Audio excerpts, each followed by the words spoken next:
Hey everybody, welcome in. It is the Tuesday edition of the program right here on sportsradio1250.com. It is Tuesday, March 10th, and as we're doing at the beginning of each and every one of these, we go back into the upside-down Milwaukee Braves hat and pick a name out of the Brewers hopper for me to riff on for about a minute or so. Mike Wickett, once again, will be doing the honors and selecting the name. Like a pretty Vanna White.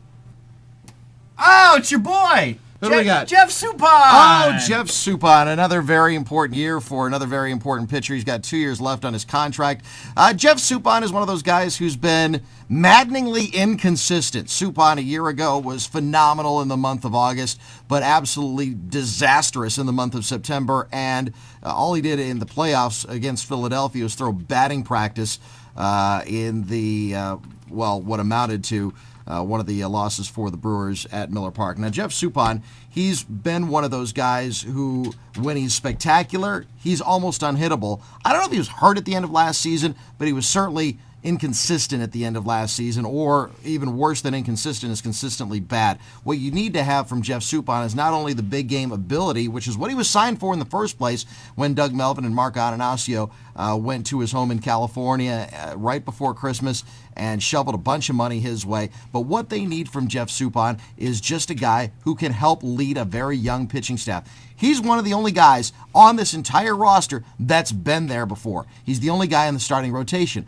that's been there before, at least in the World Series. A lot of these guys have been to the playoffs because of the run last year. Dave Bush is, certainly one of those arms that was very valuable for the Brewers down the stretch last year and got the only Brewers win in the playoffs. But Jeff Suppan actually has a ring in the starting rotation, which is something that nobody else in the rotation can say. So for Jeff Suppan, what I need to see from him is just consistency. I need him to win about 12 to 15 games. I need his ERA to be around 4, and I need him to not implode in the month of September and hopefully on into the month of October. That's what I need from Jeff Suppan. Now getting back to a couple of the other things that we were talking about on the program the last couple of days, what I still need to see from Ted Thompson is the ability to go out and improve this football team. Still haven't seen it yet. I've gone on the list of the top 50 to top 100 free agents that have been available this offseason, and nowhere have I seen the name Anthony Smith. That's the only name so far that's been brought in. Meanwhile, Trey Thomas, who I think could have helped the Packers on the offensive line, or at least helped solidify an offensive line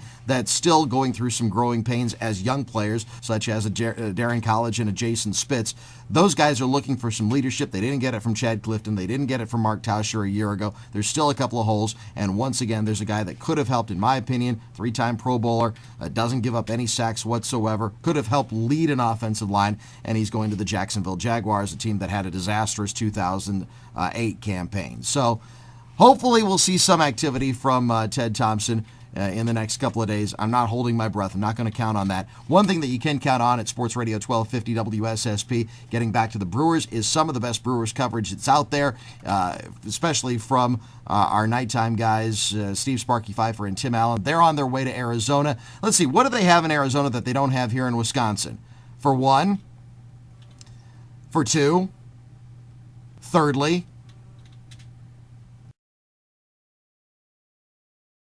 yeah, that's what they've got to look forward to while they're out there in Arizona. They should have a great time, and of course they'll bring it back to you right here in Milwaukee on Sports Radio 1250 WSSP, and of course online right here at sportsradio1250.com. That'll do it for today's edition of the program. Have a great Tuesday, everybody. We'll check back in with you tomorrow on Wednesday, starting at 5 on the Doug and Mike Show, cooked up by George Webb Restaurants on 1250 WSSP, Milwaukee sports leader, as well as right here on sportsradio1250.com.